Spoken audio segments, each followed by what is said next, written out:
শহরের জল নিকাশির high drain তৈরি করে সাফল্য পেল ইংরেজবাজার পৌরসভা।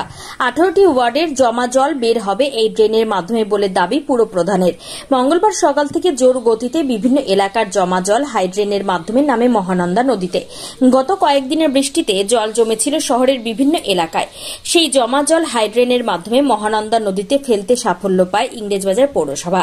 এদিন কাজের প্রক্রিয়া খতিয়ে দেখতে মালদা শহরের রামনগর কাছারি এলাকায় মহানন্দা বাঁধে উপস্থিত ইংরেজবাজার পৌরসভার চেয়ারম্যান কৃষ্ণেন্দু নারায়ণ চৌধুরী।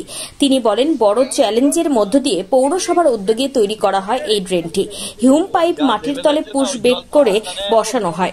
শহরবাসীকে জল যন্ত্রণা থেকে মুক্তি দিতে পৌরসভার পক্ষ থেকে ড্রেন তৈরি করার উদ্যোগ নেওয়া হয়। মালদা মেডিকেল কলেজ ও হাসপাতাল, মালদা নিয়ন্ত্রিত বাজার সহ শহরের বিভিন্ন এলাকার জল নামবে এই ড্রেনের মাধ্যমে।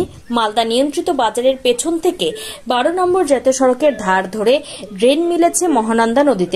ড্রেন তৈরিতে সাফল্য পেয়ে তিনি ধন্যবাদ জানিয়েছেন বাংলার মুখ্যমন্ত্রী মমতা বন্দ্যোপাধ্যায়কে। তিনি ড্রেন তৈরির জন্য অর্থ বরাদ্দ করেছিলেন ইংরেজবাজার পৌরসভার।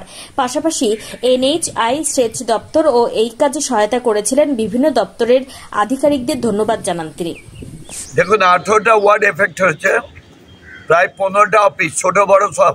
তার মধ্যে অন্যতম হচ্ছে medical college, university, central bus terminus, agriculture marketing, আরও অনেক ছোটো মোটো অনেক অফিস আছে, সেগুলো ইনআন্ডেড হয়ে যেত। আমরা এই জলগুলোকে এখানে বের করেছি এবং যেভাবে আমাদেরকে ইরিগেশন সাহায্য করেছে, NHI সাহায্য করেছে, আদার্স ডিপার্টমেন্ট সাহায্য করছে, জেলা সমতা, সর্বোপরি আমাদের নেত্রী মমতা ব্যানার্জি, তিনি যদি আমাদের টাকা না দিতেন আমাদের পৌর দপ্তর থেকে, তাহলে এটা মুখ থুবড়িয়ে পড়তাম।